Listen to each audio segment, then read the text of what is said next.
মানিকগঞ্জে যমুনা পাড়ে ঈদ আনন্দে মেতে উঠেছে হাজারো মানুষ। যমুনার টলমল পানিতে হাঁটাহাঁটি, সূর্যাস্ত দেখা, সেলফি তোলায় মেতেছে সব বয়সী মানুষ। বসেছে 7 দিনের গ্রামীণ মেলা। অন্যদিকে মুন্সিগঞ্জের পদ্মা সেতুতে ভিড় বাড়ছে। রাজধানী সহ বিভিন্ন স্থান থেকে দর্শনার্থীরা আসছেন। বিকেল থেকে গভীর রাত পর্যন্ত থাকছে জমজমাট আয়োজন। সহকর্মীদের তথ্য ছবিতে প্রতিবেদন। মানিকগঞ্জের শিবালয়ে যমুনার পাড়ে ভিড় করেছে নানা বয়সের হাজারো মানুষ। কেউ নামছে যমুনার হাঁটু পানিতে, কেউ দেখছে সূর্যাস্ত। তরুণ তরুণীরা ব্যস্ত সেলফি তোলায়।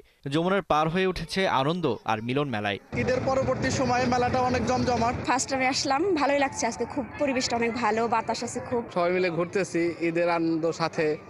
বারুনি মেলা ভালো লাগতেছে। পরন্তু বিকেল বেলায় জায়গাতে সৌন্দর্য আপনার এই সূর্যাস্ত দেখা যায়। বসেছে গ্রামীণ মেলাও। মেলায় চুড়ি, ফিতা, কসমেটিক্স, খাবারের দোকানের পাশাপাশি রয়েছে শিশুদের বিভিন্ন খেলনা, রয়েছে নাগরদোলা, চরকি সহ বিভিন্ন রাইডস। মেলায় বেচা বিক্রিও হচ্ছে বেশ।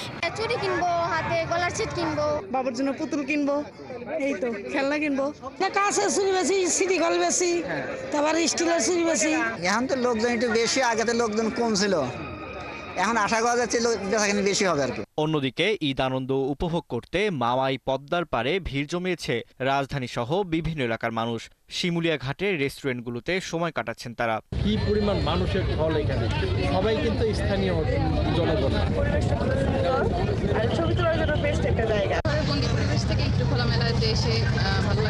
ঈদের ছুটিতে যানজটবিহীন সড়ক থাকায় যাতায়াত সহজ হয়েছে। তাই মানুষ গভীর রাত পর্যন্ত পরিবার, বন্ধু-বান্ধব সহ আসছেন পদ্মার পারে।